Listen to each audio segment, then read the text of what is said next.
Recently दुनिया के सबसे पुराने इंसेक्ट एंड वर्ल्ड के सबसे पहले प्लांट पॉलिनेटर की फॉसिल मिली है रशिया से। इस इंसेक्ट का नाम था टिलियार्डेम्बिट्स। इन फॉसिल्स को नदी के तट पे पाया गया है। ये फॉसिल्स 28 करोड़ साल पुरानी हैं। रिसेंटली यूक्रेन के बैकमुट सिटी में बैटल ऑफ बैकमुट लड़ी गई यूक्रेन एंड रशियन सोल्जर्स के बीच। बैकमुट सिटी आपको बैकमुटका रिवर के पास देखने को मिलेगी। ये सिटी डोनेट्स से 89 किलोमीटर नॉर्थ की तरफ है। बैकमुट सिटी को सॉल्ट माइनिंग के लिए जाना जाता है। 23rd कॉमनवेल्थ लॉ कॉन्फ्रेंस का इनॉग्रेशन गोवा के पानाजी में किया गया। इसका इनॉग्रेशन गोवा के गवर्नर PS श्रीधर पिल्लई ने किया। इस कॉन्फ्रेंस को union minister for law and justice Kiran Rijiju and Goa के chief minister doctor Pramod Sawant ने भी अटेंड किया। इस कॉन्फ्रेंस में कॉमनवेल्थ कॉलेजेस ने पार्टिसिपेट किया एंड डिबेट किया कि जितने भी करंट इश्यूज़ हैं आज की डेट में लीगल प्रोफेशंस को लेके उन पे डिबेट की गई। ये हैं PS श्रीधर पिल्लई, ये गोवा के गवर्नर हैं। एंड ये हैं chief minister of Goa doctor Pramod Sawant. Minister of state for personnel public grievances and pension doctor Jitendra Singh ने 2-डे रीजनल कॉन्फ्रेंस का इनॉग्रेशन किया मध्य प्रदेश के भोपाल में। इस कॉन्फ्रेंस में वेरियस एडमिनिस्ट्रेटिव रिफॉर्म्स को डिस्कस किया जाएगा जिससे गवर्नमेंट एंड सिटीजन्स और भी क्लोज आ सकें एक दूसरे के। Minister of commerce and industry, consumer affairs, food and public distribution Piyush Goyal ने मास्मराइज 2023 के पहले सेशन का इनॉग्रेशन किया न्यू दिल्ली में। मास्मराइज एक डायलॉग फोरम है government and retail, fast moving consumer goods and e-commerce sectors के बीच। इस मास्मराइज डायलॉग फोरम में कौन कौन से टॉपिक्स को डिस्कस किया जाता है? इसमें regulatory issues, macro economics and consumer trends को डिस्कस किया जाता है। रिजर्व बैंक ऑफ इंडिया ने डिजिटल पेमेंट अवेयरनेस वीक 2023 के उपलक्ष्य में मिशन हर पेमेंट डिजिटल लॉन्च किया। मिशन हर पेमेंट डिजिटल RBI का एक इनिशिएटिव है जिसका एम है इंडिया के हर एक पर्सन को डिजिटल पेमेंट्स यूज़र बनाना। मिशन हर पेमेंट डिजिटल कैंपेन का थीम है डिजिटल पेमेंट अपनाओ, औरों को भी सिखाओ। फ्रांस एक कंट्री है जो आपको वेस्टर्न यूरोप में देखने को मिलेगा। फ्रांस दुनिया की लार्जेस्ट डिसकंटिग्यूअस एक्सक्लूसिव इकोनॉमिक जोन्स में से एक है। वर्ल्ड वॉर 2 में फ्रांस एलाइड पावर्स में से एक था, बट इसे 1940 में एक्सेस पावर ने कैप्चर कर लिया था। Maximum UNESCO world heritage sites की रैंकिंग में फ्रांस 5th पोजीशन पे है। फ्रांस की कैपिटल है पेरिस, ऑफिशियल लैंग्वेज है फ्रेंच। फ्रांस के प्रेसिडेंट है इमैनुअल मैक्रोन। फ्रांस की प्राइम मिनिस्टर है Elisabeth Borne. Indian and French army के बीच पहली जॉइंट मिलिट्री एक्सरसाइज फ्रिंजिक्स 23 को थिरुवनंतपुरम के पेंगोडे मिलिट्री स्टेशन में कंडक्ट किया गया। इसका मेन एम था दोनों ही कंट्रीज़ की आर्मी के बीच कोऑपरेशन बढ़ाना। इस फ्रिंजिक्स 23 एक्सरसाइज में इंडिया की तरफ से Thiruvananthapuram based Indian army troops and French की तरफ से 6th light armoured brigade participate करेंगे। प्राइम मिनिस्टर नरेंद्र मोदी ने national platform for disaster risk reduction का 3rd सेशन इनॉग्रेट किया न्यू दिल्ली में। National platform for disaster risk reduction 2023 का थीम होगा building local resilience in the face of climate change. Savlon स्वस्थ India ने सचिन तेंदुलकर को वर्ल्ड का पहला हैंड एम्बेसडर अनाउंस किया। इसमें सचिन तेंदुलकर का मेन काम होगा to inspire billions of people to wash their hand. लोगों को इंस्पायर करना ताकि वो अपना हाथ समय से धोएं। ACI एयरपोर्ट्स काउंसिल इंटरनेशनल, ये एक एयरपोर्ट अथॉरिटी ऑर्गेनाइजेशन है जिसका मेन काम है एयरपोर्ट स्टैंडर्ड्स को मेंटेन करना, passengers, employees and stakeholders को सर्विस प्रोवाइड करना एंड डिफरेंट पॉलिसीज़ बनाना एंड साथ ही साथ एयरपोर्ट मैनेजमेंट को भी देखना। इसका हेडक्वार्टर मॉन्ट्रियल, क्यूबेक, कनाडा में है। एयरपोर्ट्स काउंसिल इंटरनेशनल (ACI) को 1991 में इस्टेब्लिश किया गया था। तिरुचिरापल्ली इंटरनेशनल एयरपोर्ट को एशिया पैसिफिक रीजियन का बेस्ट एयरपोर्ट बताया गया एंड इसे ASQ अवार्ड्स 2022 भी दिया गया। ये अवार्ड कौन सी ऑर्गेनाइजेशन देती है? ASQ awards ACI airport council international द्वारा दिया जाता है।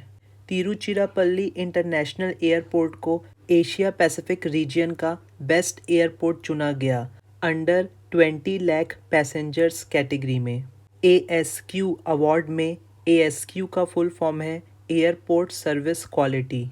ASQ award airport service quality survey के अकॉर्डिंग दी जाती है। इसमें पैसेंजर सेटिस्फेक्शन को कंसीडर किया जाता है। सुप्रीम कोर्ट के जज जस्टिस V रामासुब्रमण्यन ने एक बुक रिलीज़ की। इस बुक का नाम है India's struggle for independence, Gandhian era. इस बुक के ऑथर हैं P ज्योतिमणि, जो कि मद्रास हाई कोर्ट के फॉर्मर जज रह चुके हैं। ये हैं सुप्रीम कोर्ट जज जस्टिस V सुब्रमण्यन एंड ये हैं P ज्योतिमणि, फॉर्मर जज ऑफ मद्रास हाई कोर्ट। भारतीय मजदूर संघ। भारतीय मजदूर संघ एक ट्रेड यूनियन है इंडिया का। भारतीय मजदूर संघ के फाउंडर हैं trade union leader Dattopant Thengadi. इन्हें स्वदेशी जागरण मंच का भी फाउंडर माना जाता है। इसका हेडक्वार्टर आपको न्यू दिल्ली में देखने को मिलेगा। भारतीय मजदूर संघ के नेशनल प्रेसिडेंट है हीरामणि पांड्या। भारतीय मजदूर संघ के नेशनल जनरल सेक्रेटरी हैं रविंद्र हिमते। भारतीय मजदूर संघ के फाउंडर एंड स्वदेशी जागरण मंच, इन दोनों के ही फाउंडर हैं Dattopant Thengadi. First labour 20 meeting Amritsar, Punjab में होना है। इस लेबर 20 मीटिंग में G20 कंट्रीज़ के ट्रेड यूनियन के लीडर्स एंड रिप्रेजेंटेटिव्स भी पार्टिसिपेट करेंगे, जो कि पॉलिसीज़ एंड रिकमेंडेशंस देंगे जिससे कि लेबर रिलेटेड इश्यूज़ को सॉल्व किया जा सके। इस लेबर 20 इंसेप्शन मीटिंग को ऑर्गेनाइज करने में भारतीय मजदूर संघ का बड़ा योगदान है। International maritime exercise Cutlass express 2023, जिसे गल्फ रीजियन में होस्ट किया जाएगा, इसमें इंडिया से INS त्रिकंद पार्टिसिपेट करेगा। इस एक्सरसाइज में पूरे दुनिया से लगभग 50 countries and international maritime agencies participate करेंगी।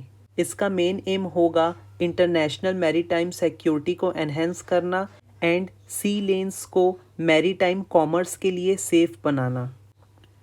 Union minister for health and family welfare doctor Mansukh Mandaviya ने रिसेंटली एक बुक रिलीज़ की है। इस बुक का नाम है India's vaccine growth story from cowpox to vaccine Maitri. इस बुक के ऑथर हैं Sajjan Singh Yadav.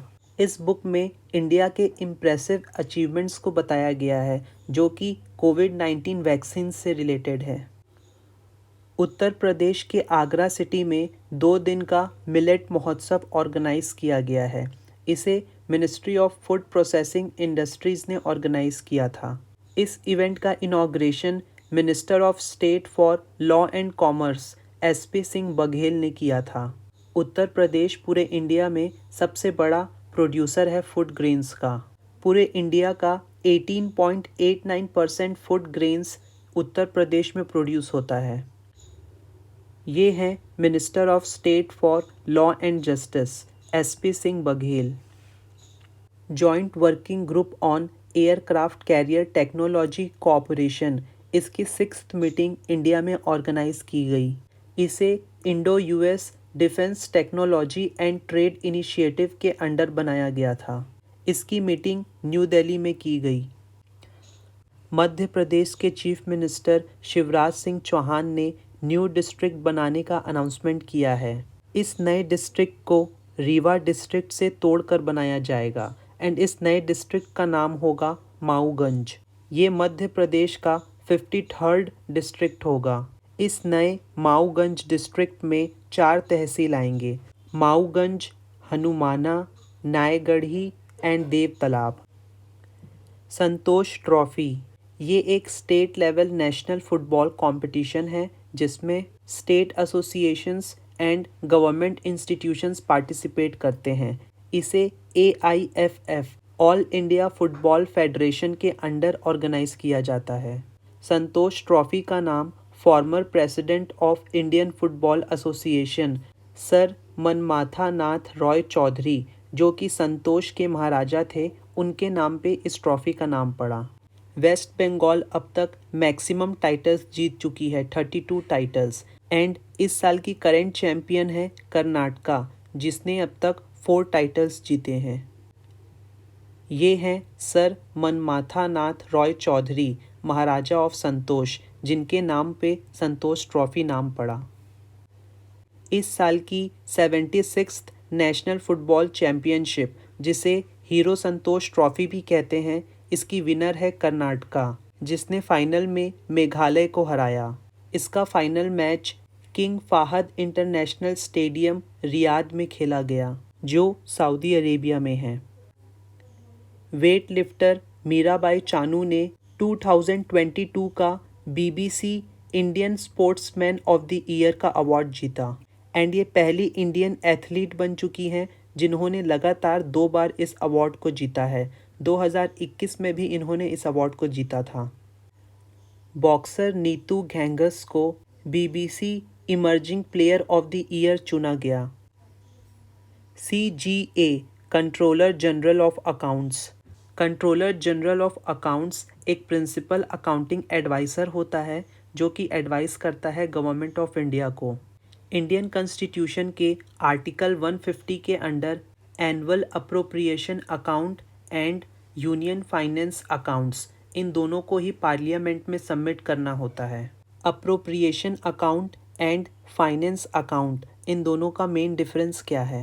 Appropriation account expenditure, खर्च के बारे में बताता है कि कितने पैसे खर्च किए गए, और दूसरी तरफ फाइनेंस अकाउंट इनकम के बारे में बताता है कि कितने पैसे कलेक्ट किए गए टैक्सेस एंड लेवीज के रूप में। CGA controller general of accounts की जो ड्यूटी होती है उसे एलोकेशन ऑफ बिजनेस रूल्स 1961 में बताया गया है। The controller and auditor generals act of 1971, इस एक्ट में बताया गया है कि हमें अकाउंटिंग एंड ऑडिट, इन दोनों को सेपरेट रखना चाहिए। नाउ अब हम देखेंगे अकाउंटिंग और ऑडिट में डिफरेंस क्या है। अकाउंटिंग मेनली फोकस करता है current financial transaction and current financial activities पर, जबकि जो ऑडिट होता है वो पास्ट फाइनेंशियल स्टेटमेंट्स पे फोकस करता है। अब देखेंगे कि फाइनेंशियल स्टेटमेंट क्या होता है। जितने भी बिजनेस एक्टिविटीज़ होते हैं एंड जितने भी फाइनेंशियल परफॉर्मेंस होते हैं किसी कंपनी के, उनका जो रिकॉर्ड होता है उसे कहते हैं फाइनेंशियल स्टेटमेंट्स। फाइनेंशियल स्टेटमेंट्स के थ्रू हमको मालूम होता है कि कितने टैक्स कलेक्ट हो रहे हैं, फाइनेंसिंग कैसी हो रही है मार्केट में, एंड मार्केट में इन्वेस्टमेंट्स कैसे हो रहे हैं। ये सारी चीज़ें हमें फाइनेंशियल स्टेटमेंट्स के थ्रू मालूम होती हैं। संजीवा शंकर दुबे को 28th controller general of accounts चुना गया। कंट्रोलर जनरल ऑफ अकाउंट्स एक प्रिंसिपल एडवाइज़र होता है जो गवर्नमेंट को अकाउंटिंग के मैटर्स में एडवाइस करता है। लेफ्टिनेंट जनरल HS शाही को दीमापुर के रंगा पहाड़ के 3rd कॉर्प्स का कमांड दिया गया। रंगा पहाड़ नागालैंड के दीमापुर डिस्ट्रिक्ट में है। छत्तीसगढ़ के चीफ मिनिस्टर भूपेश बघेल ने छत्तीसगढ़ के लेजिस्लेटिव असेंबली में नेक्स्ट फाइनेंशियल ईयर का बजट प्रेजेंट किया। इस बजट के दौरान बताया गया जितने भी अनएम्प्लॉयड यूथ्स हैं जिनकी एज 18 to 35 ईयर्स के बीच है एंड जिनकी एनुअल फैमिली इनकम 2.5 लाख से कम है, उन सभी अनएम्प्लॉयड यूथ को 2500 रुपीज़ अनएम्प्लॉयमेंट अलाउंस दिया जाएगा। एंड इसी दौरान बजट में ये भी अनाउंस किया गया कि आंगनवाड़ी वर्कर्स के अलाउंस को 6,500 से बढ़ाकर 10,000 किया जाएगा। केरला के थिरुवनंतपुरम में अट्टुकल पोंगल फेस्टिवल के दौरान पूरे दुनिया की सबसे लार्जेस्ट गैदरिंग देखने को मिली वुमेन्स की। इस रिचुअल ने ऑलरेडी ईयर 2009 में गिनीज वर्ल्ड रिकॉर्ड बनाया था। ये record largest religious gathering of women on a single day, जिसमें 25 लाख वुमेन्स ने पार्टिसिपेट किया था। इसके लिए इसे 2009 में Guinness book of world record में इंक्लूड किया गया था। अट्टुकल टेम्पल को वुमेन्स सबरीमाला के नाम से भी जाना जाता है।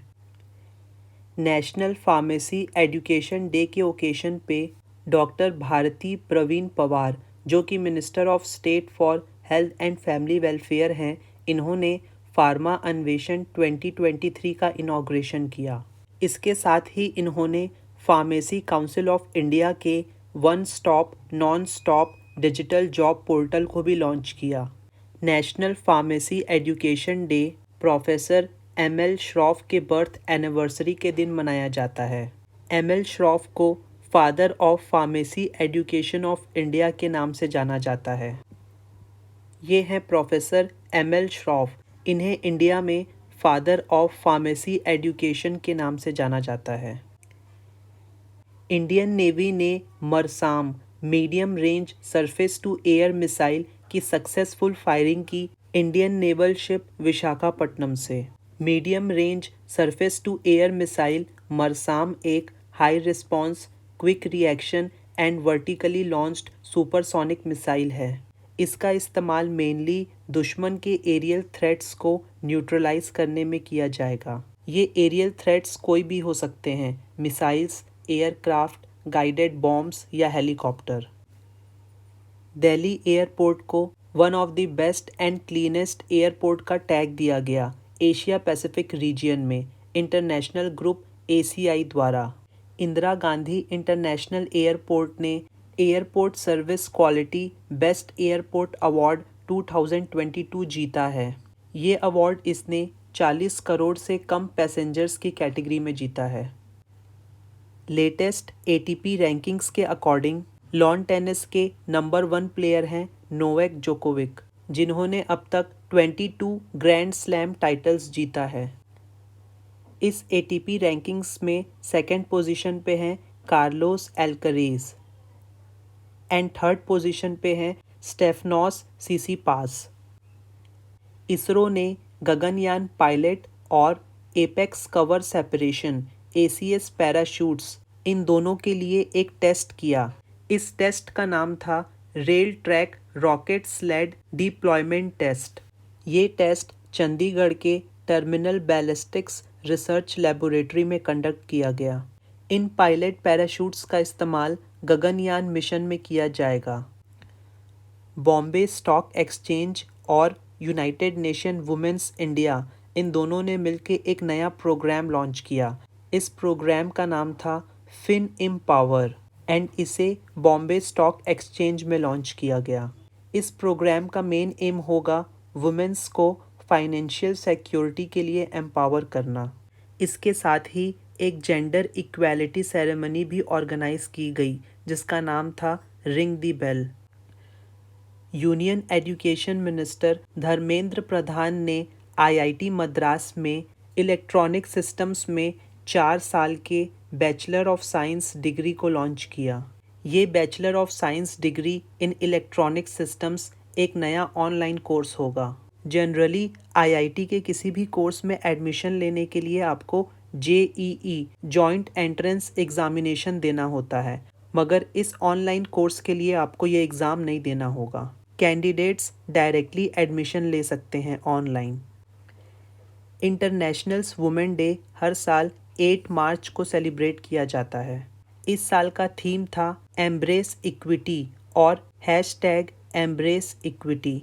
1945 का charter of the United nation ऐसा पहला इंटरनेशनल एग्रीमेंट था जिसमें मेन एंड वुमेन के इक्वालिटी पे फोकस किया गया था। 1975 इंटरनेशनल वुमेन्स ईयर था एंड इसी साल यूनाइटेड नेशन ने अपना पहला official international women's day celebrate किया था।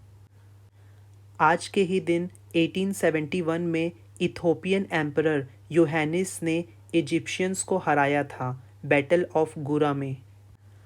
आज के ही दिन 7 मार्च 1912 में रोआल्ड एमुंडसन ने साउथ पोल की डिस्कवरी का अनाउंसमेंट किया। आज के ही दिन 7 मार्च 1936 में एडोल्फ हिटलर ने ट्रीटी ऑफ वर्सैलिस को तोड़ा था। Treaty of Versailles Germany and allied nations के बीच साइन की गई थी 1919 में, जिसके बाद वर्ल्ड वॉर 1 ख़त्म हो गया था। एंड इस ट्रीटी के अकॉर्डिंग जर्मनी को फाइनेंशियल रेपरेशंस पे करने थे, जो कि बहुत बड़ा अमाउंट था। इसके साथ ही जर्मनी ने अपनी टेरिटरीज एंड ओवरसीज कॉलोनीज को भी खो दिया था। आज के ही दिन 7 मार्च 1996 में पैलेस्टीन का पहला डेमोक्रेटिक इलेक्टेड पार्लियामेंट बना। आज के ही दिन 7 मार्च 2022 को पूरे वर्ल्ड में कोविड-19 की वजह से 60 लाख लोगों की डेथ हो गई थी। एंड ये डेटा है जॉन हॉपकिंस फिगर्स के अकॉर्डिंग। इस लेक्चर की PDF आप इस टेलीग्राम चैनल से डाउनलोड कर सकते हैं।